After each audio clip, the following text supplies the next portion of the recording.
Implementation of nationalism first started during the Meiji period in the year 1868. During the last days of the Tokugawa shogunate, a foreign threat was perceived of Commodore Matthew Perry, which led to the development of nationalism. It was called the Meiji Constitution. The Meiji Constitution was a mixture of Western politics with traditional Japanese politics. For the last 2 centuries, it has shaped Japan's cultural nature into a very patriotical country. There are 2 types of nationalism in Japan, one being Nihon Jinron, which is cultural nationalism, and Showa statism, which is political nationalism. The priority of the Meiji Constitution was a governing system that focused on the harmony of the people, as well as retaining the uniqueness of the Japanese culture and people.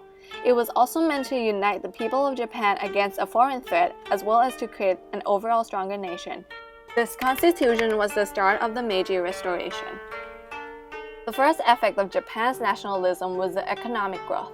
Japan was quite behind the Western countries in terms of money and military power. They created a motto, Fukoku Kyohei, which meant enrich country, strengthen military power, and loyalty to Japan. Another change was the creation of a Japanese propaganda called the Bushido. It is a teaching of a warrior's moral code, which includes unconditional loyalty and honor until death.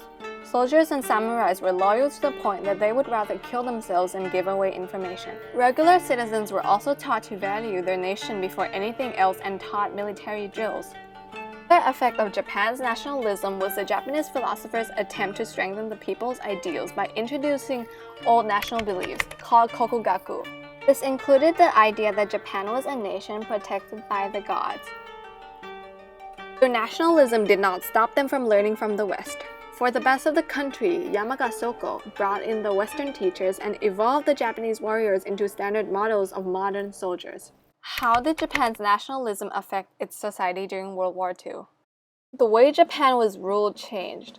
Before, the absolute ruler of Japan was the emperor. However, all this changed with the rise of nationalism, where the military became more of the ruler and the shogun is more of a figurehead that oversees the decisions. This caused the country to be very war-forward. During World War II, the military proceeded to plan in taking over many Asian countries to spread the Japanese influence and free them from the Europeans. Confidence built from the citizens' overwhelming support, Japan launched plans to attack powerful countries such as China and Russia, and did so multiple times. In the year 1939, an alliance called the Axis was formed, and the countries Russia, Italy, Germany promised to help each other. This did not mean that Japan stopped trying to conquer other countries. Japan was still trying to take over French Indochina and many more countries in an attempt to rid the countries of the Allies. The biggest event caused by the change that shook Japan during World War II was Emperor Hirohito's decision to attack Pearl Harbor in 1941. The emperor and the military decided to do this due to the United States' decision to ban oil and steel as an attempt to cause problems in Japan's economy. Japan sent planes to bomb the naval bases and Pearl Harbor. Roughly 3,000 men were killed. This was the beginning of the Japan-America clash. From this event on, America slowly overpowered Japan in terms of attacks and military power. By 1944, the military leaders of Japan had already realized that they wouldn't be a match, but due to their pride, they didn't surrender.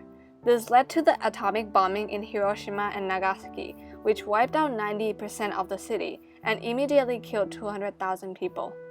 The aftermath of the radiation later killed roughly 10,000 more. By this time, Japan knew that they lost and surrendered through a live radio broadcast. Why was nationalism such a big part of Japan? Nationalism is very deep-rooted in the Japanese culture. This is because its teachings have been taught through words from generation to generation. Citizens have been conditioned to follow these unwritten rules since youth, through media, cartoons, movies, and comics, and it has become a norm for Japanese people. And with Shinzo Abe, the current Prime Minister's new nationalism, this has become an even more prevalent part of the culture. So, is nationalism really better for the Japanese people today? I believe that it is. Nationalism as an idea isn't similar to militarism, racism, or traditionalism.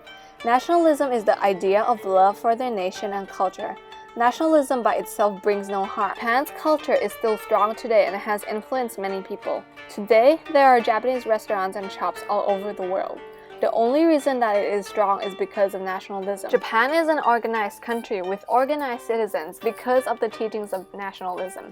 Since they are so united and move as a group, they are in less danger when faced with natural disasters. Despite many problems caused by nationalism in the past, it unites the Japanese nation and strengthens the bonds between people.